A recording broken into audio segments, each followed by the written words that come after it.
Je dirais de prendre tous les risques par amour pour la vie. Euh, Moi, dans mes aventures personnelles à la rame ou à la voile, souvent la remarque c'était toujours mais c'est risqué, hein. Vous vous rendez pas compte quand même, c'est risqué ce que vous faites. Et du coup, vous n'avez pas. Alors, puis après, quand on m'écoutait parler, moi je disais que j'avais tellement peur de la mort. C'est quelque chose qui est très ancré chez moi depuis petite. J'ai peur de la mort parce que j'ai peur de l'absence de vie. J'ai peur qu'à un moment donné ça s'arrête et qu'on te dise bah ça y est, ton temps est écoulé, voilà, t'as assez fait et donc là maintenant il faut laisser la place à d'autres. Et du coup, on me disait, mais alors ça va pas du tout ensemble. Vous partez sur des aventures très risquées et vous avez peur de mourir. Enfin, il y a un côté un peu maso. Et au contraire, moi je dis que j'aime tellement la vie que j'ai tout envie de risquer pour elle.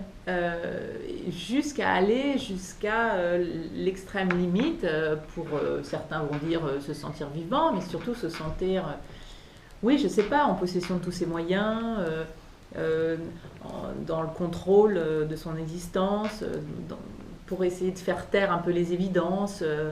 J'aime bien l'idée de faire le choix.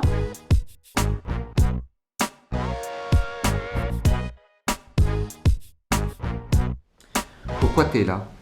Euh, Écoute, honnêtement, basiquement, je me rends compte que moi, ce qui me rend heureuse, c'est mes enfants. Alors, c'est vrai, mais moi, j'ai plaisir, j'ai 4 enfants, peut-être j'espère un jour en avoir un cinquième. Euh, J'aime cette transmission-là. J'ai fait mes aventures avant d'avoir des enfants parce que j'aimais cette idée de transmettre. Donc moi, j'aime euh, faire passer une certaine émotion et essayer de montrer par l'exemple.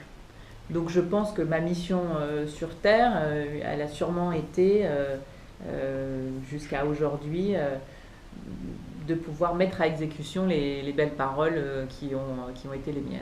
Ça veut dire de se dire, voilà, de un, jamais baisser les bras, j'ai essayé de le montrer quand le mât de 32 mètres se casse la figure et où je décide de ne pas abandonner, de le réparer, de laisser personne vous dire que c'est impossible, quand je décide, moi, jeune femme, avec du rimel, un jour, d'aller voir un partenaire financier pour lui expliquer que j'allais traverser un océan à la rame, puis un autre, et que j'allais être la première femme à le faire.